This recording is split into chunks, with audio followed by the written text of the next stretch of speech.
नमस्कार मित्रों। आज हम चर्चा करेंगे माया पर कि माया क्या है। माया का जो असली अर्थ है एकदम एग्जैक्ट कोई बता नहीं सकता कि माया एक प्रकार से भ्रम है। बस इतना समझ लीजिए कि हम लोग भ्रम में जी रहे हैं। जैसे हमें भूख लगता है, हम खाना खाते हैं, हमारा पेट भर जाता है, लेकिन जो भूख लगता है, जो अनुभव होता है, वो क्या होता है। हमें जो कुछ भी ऐसे अनुभव होते हैं किसी भी प्रकार का, तो वो सिर्फ एक प्रकार का भ्रम है कि वो एकदम से आपको भौतिक रूप से कुछ समझ नहीं आएगा।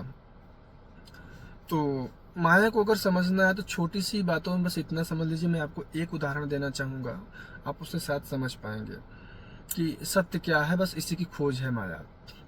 जैसे मनुष्य कई कलर को देख पाते हैं, जैसे लाल कलर, मतलब जितने भी कलर हैं, पीला, काला, हरा, नीला, उसमें भी कई सारे कलर्स आजकल बना दिए गए हैं। न जाने कितने हजारों कलर हो गए हैं, कम ज़्यादा करके। तो क्या सभी जानवर ये कलर देख पाते हैं क्या? तो उत्तर है कि नहीं, सभी जानवर इतने सारे कलर नहीं देख पाते हैं। कोई ब्लैक एंड वाइट दिखता है, तो किसी को सिर्फ लाल दिखता है, तो किसी को सिर्फ थोड़ा सा हरा दिखता है। सबका अपना अपना देखने का तरीका होता है। भगवान की तरह जो उनके अंदर सॉफ्टवेयर डाला गया उसके हिसाब से देख पाते हैं, उतने ही कलर देख पाते हैं। तो यहाँ से प्रश्न उठता है कि ये तो फिर हमारे अंदर कोई ऐसी सिस्टम होगा कि हम ज़्यादा कलर देख पाते हैं, वो कम कलर देख पाते हैं। तो एक प्रश्न ये भी उठता है कि फिर मतलब और भी कलर होते होंगे जो हम नहीं देख पाते हैं। जैसे कुछ जानवर होते हैं, आगे पीछे देख पाते हैं, आजू बाजू देख पाते हैं, ऊपर नीचे नहीं देख पाते। और कुछ जानवर हैं कि जो आगे पीछे ऊपर नीचे हर जगह देख पाते हैं। जैसे ये मनुष्य हो गया, जो गर्दन हर तरफ मुड़ा सकता है, ऐसे जहाँ इधर भी देखना चाहो आप देख सकते हो। तो हमें इतना ही पता है, लेकिन हो सकता है इसके बाद भी कुछ और भी होता होगा जो हमें नहीं पता है। जैसे साइंस डायमेंशन की बात करता है, फर्स्ट सेकेंड थर्ड फोर्थ चौथे डायमेंशन के साथ बात की जाती है, तो वो अलग लेवल के होते होंगे।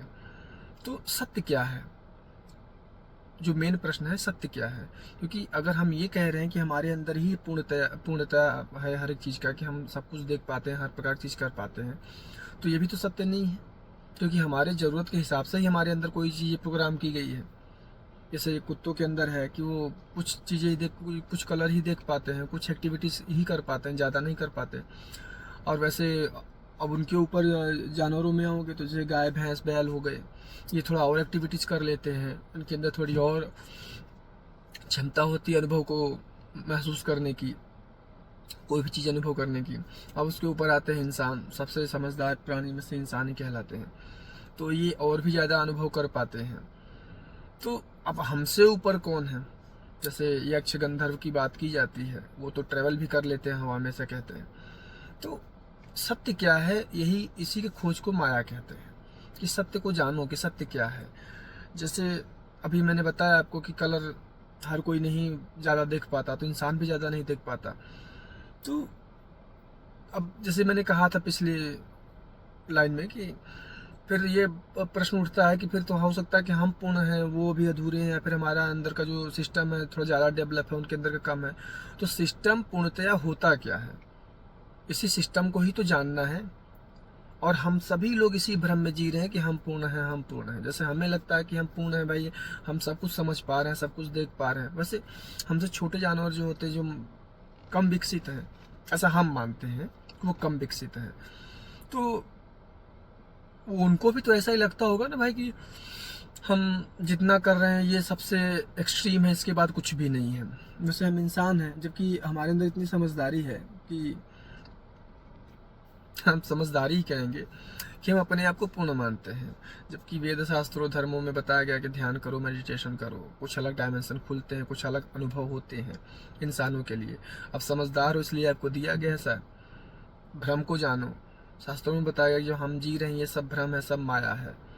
या इससे बाहर जब आप निकलते हो तब आपको अनुभव होता है, तो शायद उस अनुभव को हम कोई महसूस ही नहीं कर पाते हैं। आजकल तो भौतिकतावादी में हम लोग रह जाते हैं सबसे ज़्यादा, कि शारीरिक सुख हम देखते हैं, जबकि ये असली सुख नहीं है, सबको पता है। खासकर जो ध्यान करते होंगे उनको तो बड़े अच्छे से पता है कि भौतिकतावादी, उसे हमें थोड़ा बाहर निकलना चाहिए, इसके बाद की दुनिया अलग है। और तब हमें समझ में आता है, जो हमें अनुभव होता है उसमें समझ में आता है कि सच में ये सब चीज़ें भ्रम होता है। इसे कह देना कि ये सब माया है, ये सब भ्रम है, एक अलग विचार है, लेकिन उसे थोड़ा सा भी महसूस करना वो एक अलग विचार होता है। तो ध्यान करो बढ़िया से सब लोग, 5 मिनट 10 मिनट तो अपने जीवन में कम से कम दो, ताकि इस शारीरिक जीवन में जो आपके शरीर, स्थूल शरीर है, इसमें भी आप अगर सुखों का अनुभव करना चाहते हैं तो ध्यान उसके लिए सबसे ज़रूरी होता है। अपने आप को समय दो, क्योंकि वो जो समय आप अपने आप को देते हो वही आपका होता है, बाकी कुछ भी आपका नहीं होता है। यहाँ तो जैसे कहते हैं ना, सब कुछ नश्वर है, सब कुछ छोड़ के जाना है, ये बात परम सत्य है। ये तो सब लोग देख रहे हो, सब लोग समझ रहे हो, इसमें कुछ कहने की हमको ज़रूरत ही नहीं है कि छोड़ के तो सब कुछ जाना है, यहाँ से तो कुछ लेके जाना नहीं है।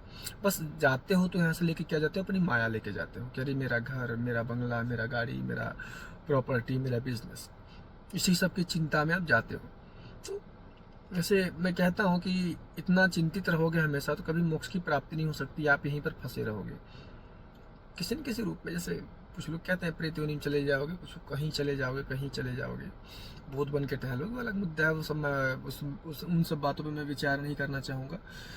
बस मैं इतना कहना चाहता हूँ, मेडिटेशन करो, सत्य को जानो, ज़्यादा भ्रम में मत रहो। अब भ्रम में तो हमें हमेशा ही रहना है, भ्रम से बाहर तो हम कभी निकल नहीं सकते, क्योंकि हम न उतने उच्च संत हैं, न हम उतने अच्छे ध्यानी और ज्ञानी है उन सब चीज़ों से बाहर निकल जाए। जैसे एक छोटा सा उदाहरण है, शायद आप लोगों को समझ में आ जाए।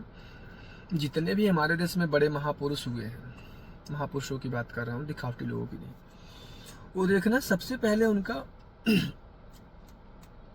धन से मोह उठ जाता है।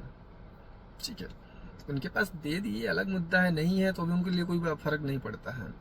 इसके बाद परिवार से मोह भंग हो जाता है, समाज से मोह भंग हो जाता है। उनका ऐसा रहता है कि अकेले रहना पसंद करते हैं। आपके समाज में भी, आपके आसपास भी लोग ऐसे होंगे जो अकेले रहना पसंद करते हैं, तो उनकी प्रवृत्ति है, उनके पिछले जन्मों का हो सकता है कुछ ध्यान रहा होगा, कुछ मेहनत किए हैं जिससे कि उनको अनुभव रहा होगा, लेकिन इस जन्म में कुछ कार्य के लिए आए हैं तो उनको वो चीज़ें अनुभव होती हुआ है, इसलिए कुछ लोग अकेले रहते हैं, रहना पसंद करते हैं। देखेंगे आपके आसपास जो रहते हैं, तो अगर वो वहाँ से भी अगर कुछ अच्छा कार्य करेंगे तो फिर आगे का अनुभव समझ सकते हैं। तो सब कुछ है अनुभव को जानना, महसूस करना, उसी को चेतना कहते हैं। कि हम जो कर रहे हैं वो चेतनात्मक रूप से होना चाहिए, जो हम खा रहे हैं, जो हम चल रहे हैं। आजकल ये ध्यान दीजिएगा कि हम जिस कॉलोनी में रहते हैं, अधिकतर लोगों के साथ ये समस्या है कि मेरा घर जिस कलर का है, मेरा घर किस नंबर पे आता है। बहुत कम लोगों को पता हो कि उनको ये सब चीज़ें अच्छे से पता हो। क्यों? क्योंकि हम सिर्फ गाड़ी उठाते हैं, चले जाते हैं और चले जाते हैं, हमें कुछ भी आजू बाजू ध्यान नहीं देते हैं, अपने मस्ती में मस्त है। तो मस्ती में मस्त रहना अलग मुद्दा है, लेकिन चेतनात्मक रूप से रहना, मैं तो कहता हूँ ध्यान अगर नहीं कर पा रहे तो आपके अंदर चेतना इतनी होनी चाहिए कि आप ये बता सकते हो कि मैं अपने घर से अपने बेडरूम, मतलब अपने हॉल से बेडरूम में जाता हूँ तो कितने कदम की दूरी पर है, किसी को नहीं पता है सारी चीज़ें। तो मैं कहता हूँ बस एक जागृत अवस्था में रहो, अनुभव करते रहो हर एक चीज़ को कि हम फ्रूट खा रहे हैं तो क्या टेस्ट है। अभी जैसे पूछ लिया जाए कि एप्पल का क्या टेस्ट होता है, तो कुछ लोग बोलेंगे यार खट्टा मीठा होता है, कुछ बोलेंगे खट्टा होता है, कुछ बोलेंगे कि नहीं यार मीठा होता है। एग्जैक्ट उसका टेस्ट क्या है किसी को नहीं पता है। बनाना कैसा टेस्ट होता है किसी को नहीं पता है।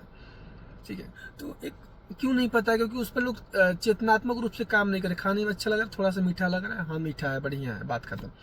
तो ऐसे नहीं होता। मेरे कहने का तात्पर्य कि अगर ध्यान नहीं कर पा रहे, मेडिटेशन नहीं कर पा रहे हो, तो कम से कम अपने आप को जागृत अवस्था में रखो। हम लोग सोए हुई अवस्था में हैं, सभी की बात कर रहे हैं, यहाँ तक कि मैं भी काफ़ी सोए हुई अवस्था में हूँ। बस कोशिश कर रहा हूँ कि जागृत रहूँ और अच्छे से थोड़ा सा ध्यान दे पाऊँ। और आप लोग भी ऐसा करिए, जीवन में बदलाव आप लोगों के आएगा, कुछ न कुछ आप लोग अनुभव करेंगे, और जो आप अनुभव करते हैं वही आपका अपना होता है। बाकी चीज़ें तो सिर्फ भ्रम में तो सभी दुनिया जी रही है। किसी को नहीं पता कि हम यहाँ पैदा हुए हैं, आए हैं तो हमारा कोई पर्पस है, कुछ किसी को नहीं पता। पैदा हो गए, खाना है, सोना है, संभोग करना है, बच्चे पैदा करना है, इसके बाद सबको यहाँ से चले जाना है। लेकिन आए क्यों थे आप यहाँ पर? क्योंकि आप यहाँ के तो हो नहीं, इस धरा के एक प्रोसेस के तहत आए हो यहाँ पर, और एक प्रोसेस के तहत चले जाओगे। लेकिन आप यहाँ आए क्यों हो, यही आपका पता करना, यही आपका कर्तव्य होता है। बाकी चीज़ें जो आप देखते हो ना कि भाई जानवर हैं, जानवर कैसे पता करेंगे कि मैं किस लिए आया हूँ? तो उनको एक सॉफ्टवेयर की तरह डिजाइन किया गया जो सिस्टम को चला सके।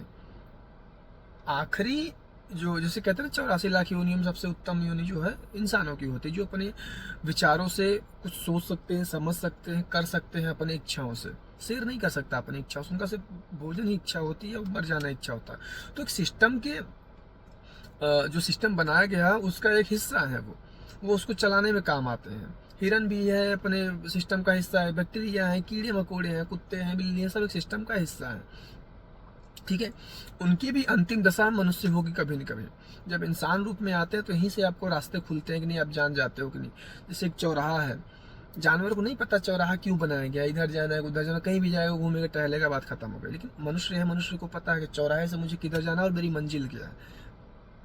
तो प्रत्येक व्यक्ति को इस पर फोकस करना चाहिए। इसलिए कहा गया कि ये जो इस माया नगरी में आप हो, ये समझ लो चौराहा ही है। अगर आप चौराहे में सिर्फ घूम रहे हो, ठीक है, घूमने के हिसाब से, देखने के हिसाब से, जो भी आपके मन में लग रहा है, चोरी के हिसाब से, हम चौराहे पर आ गए, हम कॉलोनी में खड़े, हमें चोरी करना है, ये घर देखना है, वो घर देखना है, हमें ताड़ना है, ये घर देखना है, वो घर देखना है, ये करना है, मस्ती करना है, खाली छेड़खानी करना है, खाली लोगों को खाली भ्रमित करना है। आप टहल रहे हो तो पूरी कॉलोनी में सिर्फ टहलते रहोगे, थोड़े दिन का मजा रहेगा वो, ठीक है। लेकिन अंतिम समय यही कि आपको कॉलोनी से बाहर जाना है। तो आपको ये समझना है कि चौराहे से मैं किस साइड जाऊँ कि जो मैं अपना काम करूँ, अपने मंजिल तक जा करके। किसी के घर जाना है, कुछ लेना है, किसी को कुछ देना है, या फिर किसी के यहाँ कुछ डिलीवर करना है, तो डिलीवरी बॉय को देखता हूँ कि जाता है, डिलीवर करता है और वो चला आता है। अगर यही काम किसी जानवर को दे दिया जाए, उनके घर में डिलीवरी करके चले जाओ, तो वो कभी कर सकता है? नहीं कर सकता ना, क्योंकि उसके अंदर चेतना नहीं है। मनुष्य के अंदर चेतना है इतना सोचने समझने की, लेकिन चेतना का उपयोग मनुष्य नहीं कर पाता है। तो आज की वीडियो में बस इतना ही। बाकी आप लोगों को कुछ पूछना तो कमेंट बॉक्स में डाल सकते हैं। स्क्रीन पर दिए गए नंबर पर आप लोग व्हाट्सअप भी कर सकते हैं, कॉल मत करिएगा। और बाकी और कुछ जानकारी लेना है तो कमेंट के माध्यम से भी फिलहाल रहेगा। चलिए मिलते हैं तो नेक्स्ट वीडियो में, तब तक के लिए नमस्कार।